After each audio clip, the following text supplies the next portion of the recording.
And welcome back to another edition of Lagniappe with the Cast Iron Chef, brought to you by Big Easy Being Productions in connection with New in Town. Chef Emily, what we cooking today? Well, I really miss my mom. I really miss my dad. And so I'm going to go and do for a little nostalgic dish here. Tuna melts and tomato basil soup. Woohoo! Right? So this will be really good on your wallet. Yes, we need good on the wallet. Because we're always looking at our monies, aren't we? Mm-hmm. So, that down. So my mise en place, I'm going to have a griddle. I'm going to boil some eggs. I'm going to make my soup in here. And I have all my basic ingredients for that soup. All right, Sean. And then over yonder, I have everything else as well. So some tuna, some freshly made sourdough bread by one of my very good friends, Elizabeth Venable. And some Monterey Jack cheese. All kinds of good stuff is going to happen. Y'all ready? Yes, we are ready. All right, so we're going to do two things at once. I'm going to start by boiling my eggs. Okay, so I am doing a family-sized batch of tuna salad. Back home, or at least in my house, we just called it tuna fish, but yes. We're going to 4 cans of tuna. And so for every can, we're going to use 2 boiled eggs. So we're going to start with some cold water. I got 8 eggs in here. And we're going to let that come up to a boil. Frank Bryson taught me that the perfect egg is 5 minutes boiling, kill the heat, let it sit for 5 minutes, and then we're going to throw it in an ice bath to stop the cooking process. So I'm going to get that up. Meanwhile, in my big boy, I got 2 tablespoons of butter, unsalted, and we're going to let that melt out. Yes, indeed.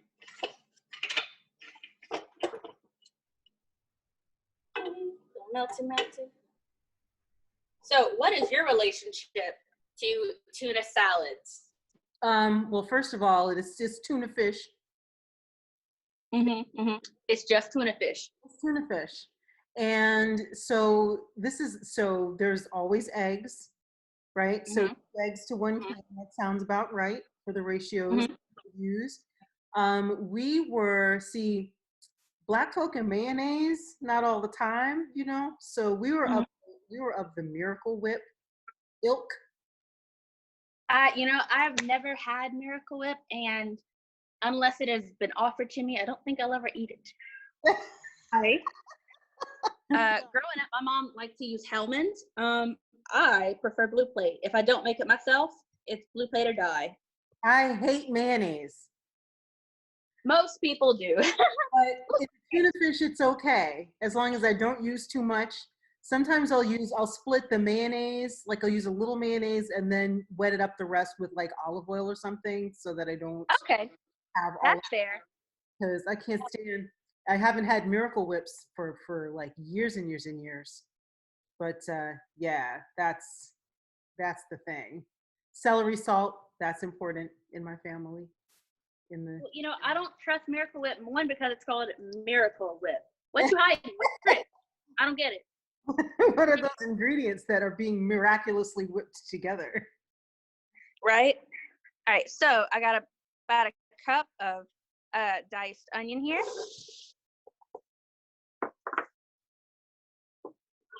And we're going to saute this until it's translucent, until it's nice and soft. We're not going to really go for a brown here. Y'all notice the lack of Trinity. This is the first episode we haven't used Trinity. Listen, we can't lose the viewers. If I keep doing the same thing over and over, they're going to learn my tricks. They're going to learn all my tricks.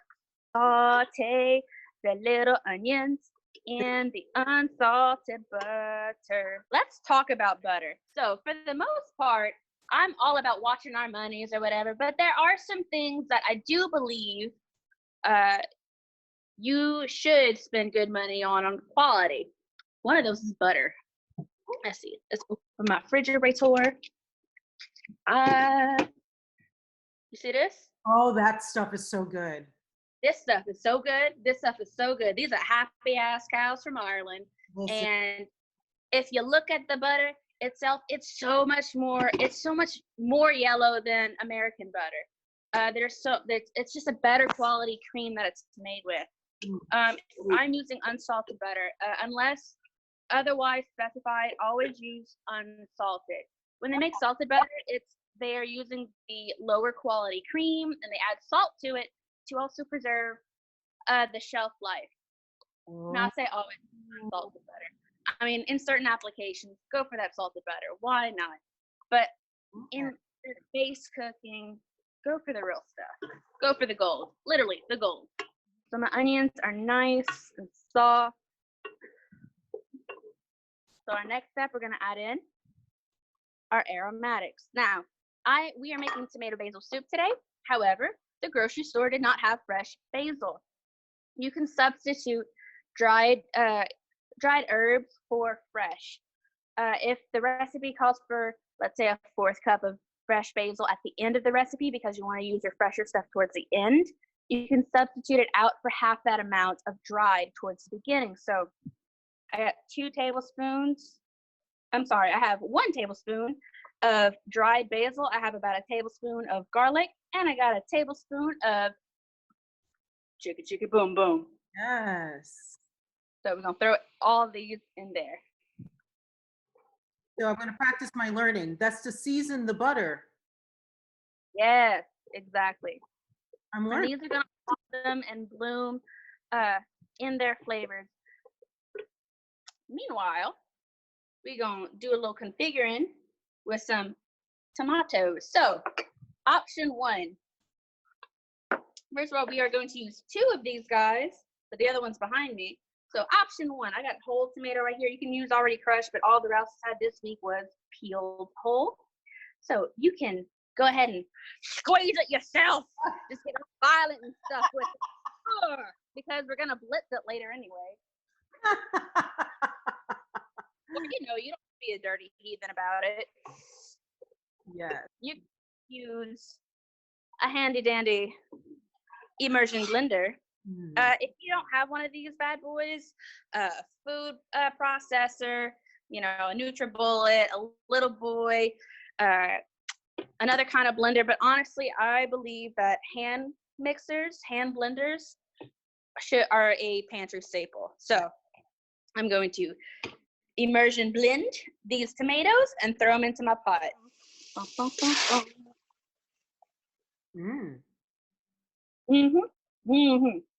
right, so that was can number 1. And in we go. Now, behind the scenes, I have also already put in a teaspoon of white sugar. The sugar is going to help break down some of this acid in the tomato. It's going to help counterbalance a lot of this. So I am going to let this come up to a very hard simmer. I'm going to cover it. I'm going to let the flavors come together and melt. And in the meantime,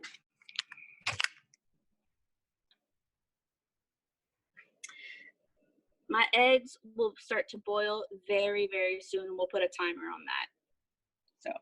So it's 5 minutes from the time eggs begin to boil? Right. We start that 5-minute timer when we got a nice hard boil, nice rolling boil, okay? Rolling on the river, Tina Turner, roll and boil. All right. Okay. Now, in the meantime, let's go back to that beauty. Oh. Can you hear this? Oh, him nice. Him so nice. Thank you so much, Liz. Ooh, okay, here we go. So, it's serrated knife right down the center. Because I am curious to see what it looks like on the inside. Pro tip, always put your knife down with the blade away from you so that you don't cut yourself. Oh my gosh, it's beautiful. He's so shocked. What's going on? Oh, that is so beautiful. Look. Oh, I wish I could smell this. My God. Oh, I love a good sandwich. So I'm going to cut these into good sandwich slices. I'm going to say about a 1/2 inch thick. And I can hear my eggs. I'm going to go check on my eggs. Oh, yeah. We are boiling. I'm going to put on a 5-minute timer. Eggs are boiling.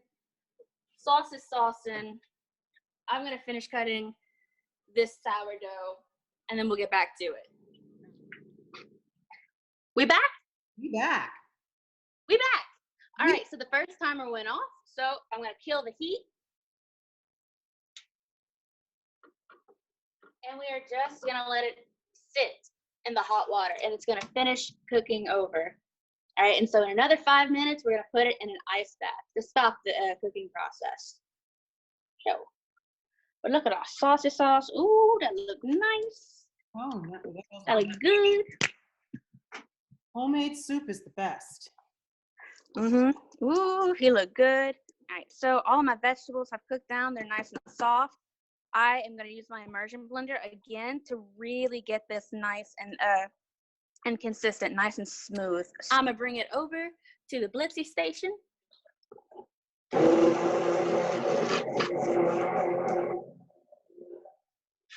So I have got about 2 cups of stock here. I made pork stock this week, so that's what's going in. Oh, I never thought about putting meat stock in the noodle soup. Usually use vegetable, but that makes sense. Right. Now, normally I would go for more of a vegetable stock because we are going to finish this with heavy cream, right?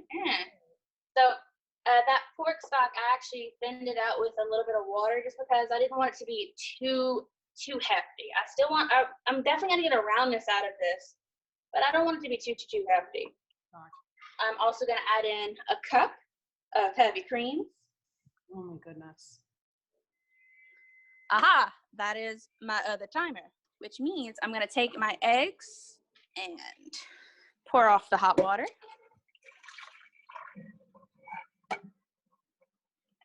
Put them into my ice bath. Shock them. Shock them. Shaka Khan, shaka. You're welcome. And throw a little bit more water just to make sure they're nice and covered. And I'm going to let them sit right there for a few minutes, and then I'm going to come and attack them. But right. Back to the ooh, now it's time to taste. You know what it needs? What? Salt? It always needs salt. Duh. Get my little kosher salt right here.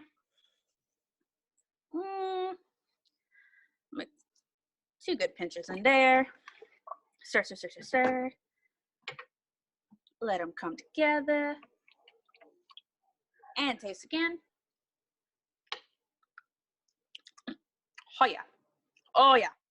Really good. There we go. All right. Now, I'm gonna peel these eggs. No, I don't have a trick for peeling eggs. Some people claim that using baking soda will take them right off. You know what? I'm just gonna say an egg is an egg, and it's gonna do what it wants to do. Maybe we should post that question after this airs. How do you crack your eggs? How do you peel your eggs? True, and you know what? Just for the sake of it, I will try it. We boil so many eggs in this house. I will try your methods. If you swear that you got one that works every single time, I'll do it. My sister does. She's like the queen of hard-boiled eggs. So I'll make sure that she posts. So now I'm going to do the very interesting task of peeling these eggs, and then we'll get back to it. All right.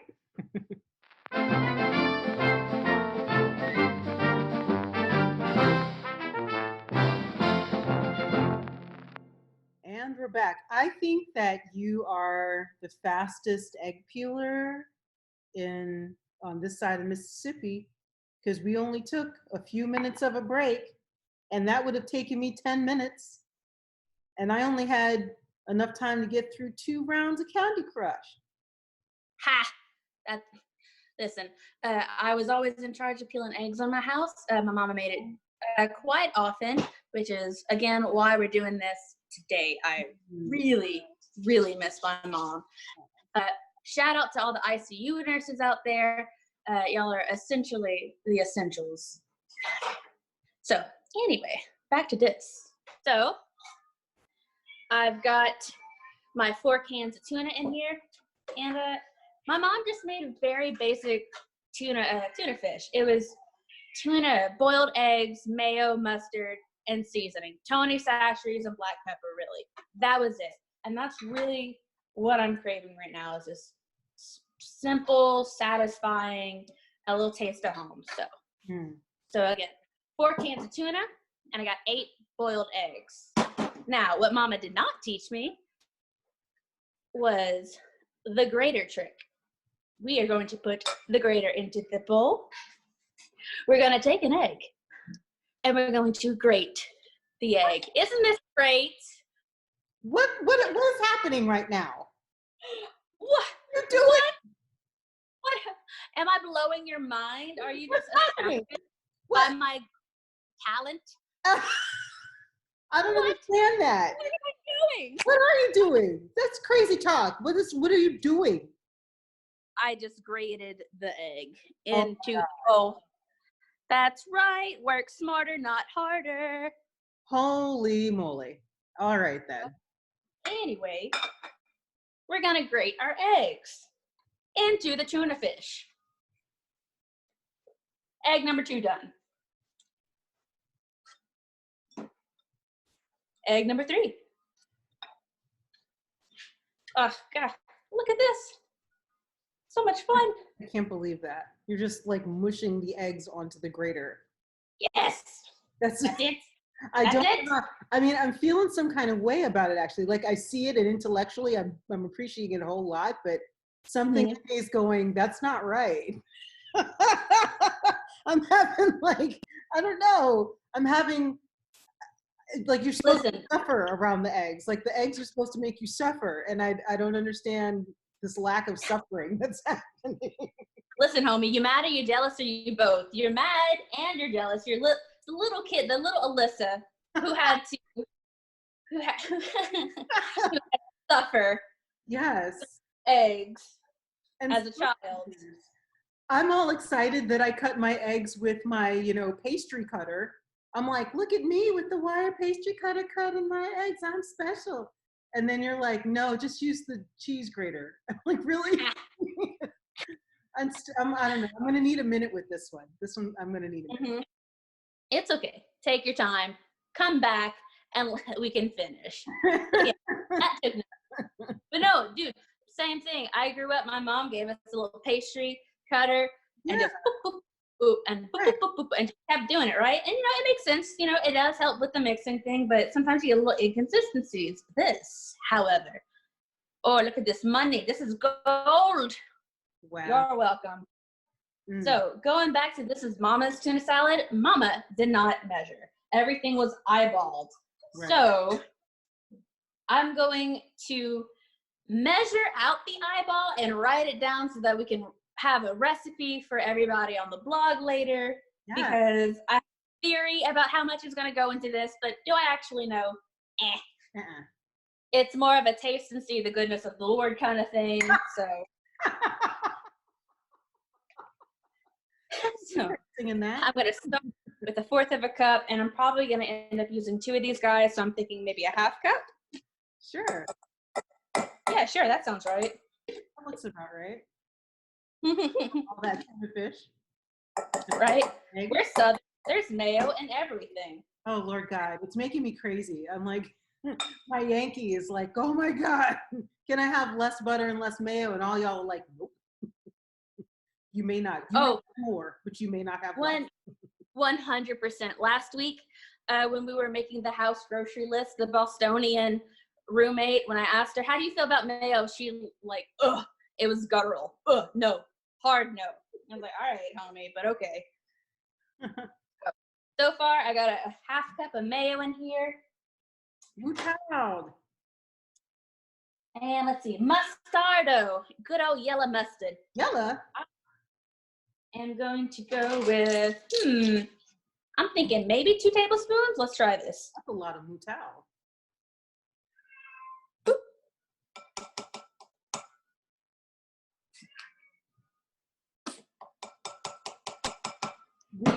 I never have put mustard in the tuna fish.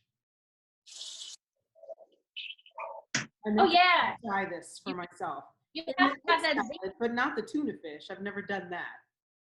Yes, you gotta have the zing. That's what makes it taste good.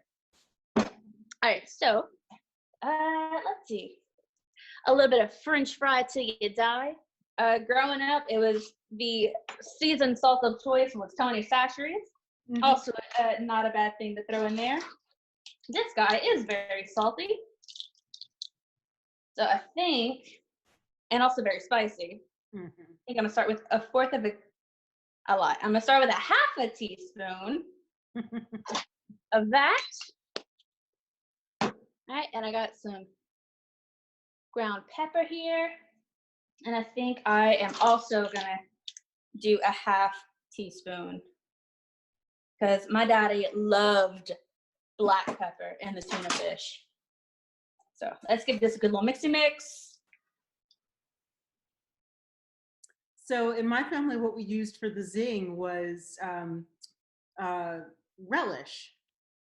Right, a lot of people do, but like I said, my mom's was like super, super simple. My dad was not a fan of relish. Me personally, if I was just making a little fold-over sandwich on white bread, I would put pickle relish or like bread and butter pickles on mine because I like the crunch and I like that sweetness. Yeah. But not for the tuna melts. So again, I miss both of my parents. I miss my daddy too. And Mama would make tuna melts, and then in the middle of the night, me and Daddy would wake up, dark kitchen. Mama had it blowing on the coldest possible, and so we would huddle around the stovetop with the oven on to try and stay warm, and we would make tuna melts, and we talk about anything and everything from politics to family gossip. And I haven't seen them in a couple of months, and I just want to revisit that. So right. Cool. I like the consistency. I'm going to give it a little tasty taste, see where we're at. So, little taste. Yes.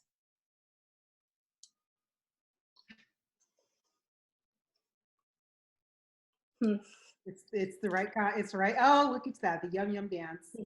Yep. Yes. This is home. Oh. Home. This is what I want. I'm happy for you right now. Oh. I'm so happy for you. You're going to make me make a meatloaf tonight or something.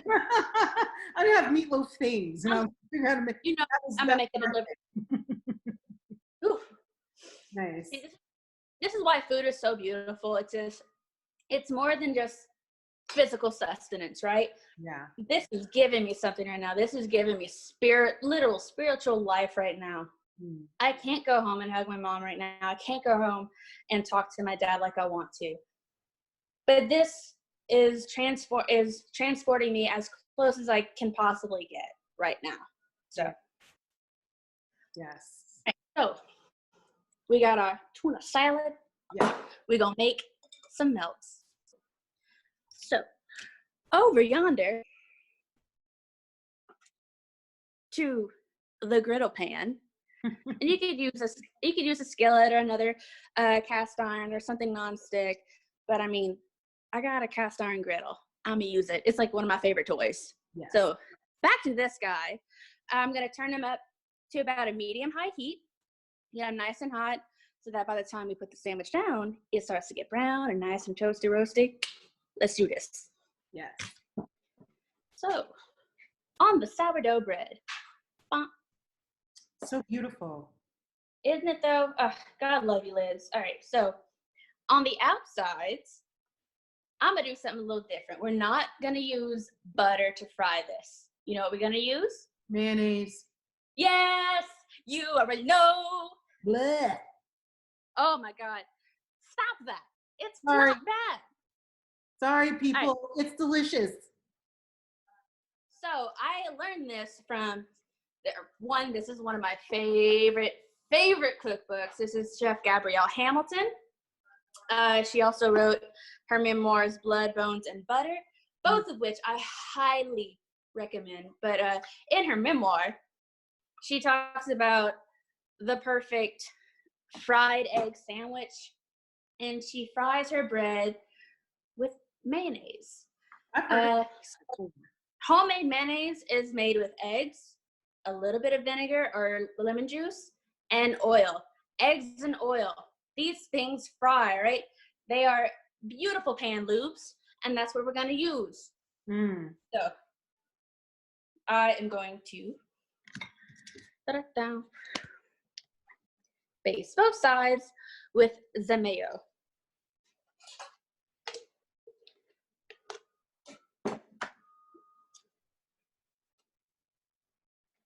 That's mayonnaise, everybody. That is mayonnaise. Why do you have such contempt for this condiment? It's great. You know, because I know when I go out for the fancy grilled cheese that they use the mayo. Exactly. So I'm okay. You're gonna be okay. You're gonna be just fine, my darling. Okay. And it doesn't have to be a lot, all right? We're not being liberal here, all right? We're gonna be a little conservative. I'm not conservative very often, but you know, for right now, we is. Okay. Let's get on down, because I can smell my cast iron. So, mayo sides down. Ooh, you hear that? Yes. In fact, hold on. Turn this bad boy around. Yes. And we're gonna get a good sear on that. Meanwhile, we're gonna build the cheese. So I have some shredded Monterey Jack here. But going along with my favorite rule of use what you got, if we had American sliced cheese, we'd use that. If we had Kobe Jack or cheddar slices, we would use this. I bought a block of Monterey because that's my personal favorite. And I'm gonna line both of the bread pieces with that.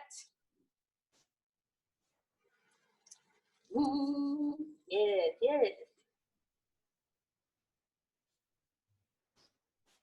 And the heat coming up through the bread is gonna start to melt the cheese. Take a little peek. Oh yeah. So, take some of my tuna salad, my little tuna fish. Lay that on there.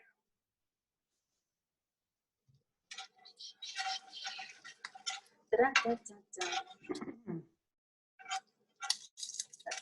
at? Ooh, very close, but not quite. We're gonna be patient. Actually, hold on. I can smell them. Ooh. Nice. Yes. We kill the heat on everything. That looks so good. Ooh, look at that little cheesy piece right there. You see that? Yes. Ooh, hey, how you doing? Yes, indeed. All right, I'm gonna cut into this. I always cut at a diagonal. All right, even if it's a square, it just tastes better if it's diagonal. It does. Truth. Them's the rules. I don't make the rules, but them's the rules. Clean cut. Now, the moment of truth.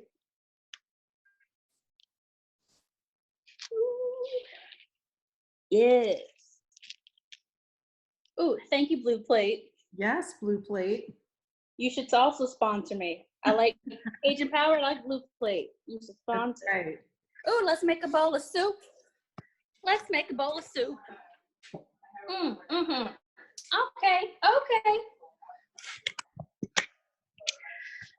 For those of you at home, I'm sorry you can't eat this, but Daggers through my heart.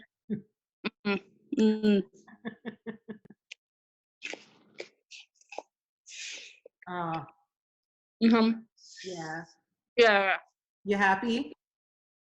Oh yeah. Mm-hmm. Yeah, you can have this. No, this is mine. What else? I'm gonna do a little dippy dip. Yes, I was gonna say something has to happen with the dippage. Mm. Oh God, that bite looks so good. Yes. This is one of those moments where I chose the right career. Yeah, I'm doing good. This is great. Mm-hmm. Indeed. Yeah. So good. Well, Sue, that was tuna melts and tomato basil soup. So fantastic. So fantastic. Well, thank you for sharing a little bit of your home and your heart and spirit with us through that one. Well, thank y'all for being here and for dealing with my nonsense on a weekly basis. Oh, please. It's a pleasure and joy. I'm just super excited to hear when people start to make these. So that's what we want, y'all. We want y'all to make this stuff. We want you to go on ahead and try out things and let us know how it goes. You get on Chef Emily's blog. You can get on the Facebook and Instagram and drop your comments, drop your questions, and let her know how you love it. Let us know how you love it at Big Easy Bean, also on Instagram. What you say? Ready? Should we travel off for next week? One more thing. Again, I'm still working at Second Harvest Food Bank here in New Orleans, and we could always use your donations. Please go to no-hunger.org. If you can, give what you can. All right. Today, I served over 3,000 meals to seniors and to kids, and that is a daily basis, y'all. A daily basis. It takes a lot to feed these people. And with the current situation, we're feeding more and more. So please, again, give back to your community. That is no-hunger.org. Thank you, Liz, for making this lovely sourdough bread. You can find her on Facebook at Liz's Cakes and Confections as well. And that's all I got for you. Thank you for coming. All right. Well, thanks for being with us. We hope that you all are having a great time in your kitchen, such as the time will allow. And check back next week for another great recipe. What are we making next week? Let me check my calendar. Ooh. Ricotta gnocchi with crawfish bordelaise. Oh my word. Y'all, you're gonna need a glass of wine while you're watching next week. All right. Until then. A little for you, a little for me. Right. One for you, 1, 2 for me. Yes, indeed. All right, Chef, we'll catch you next time. Thanks for letting us peek in your kitchen.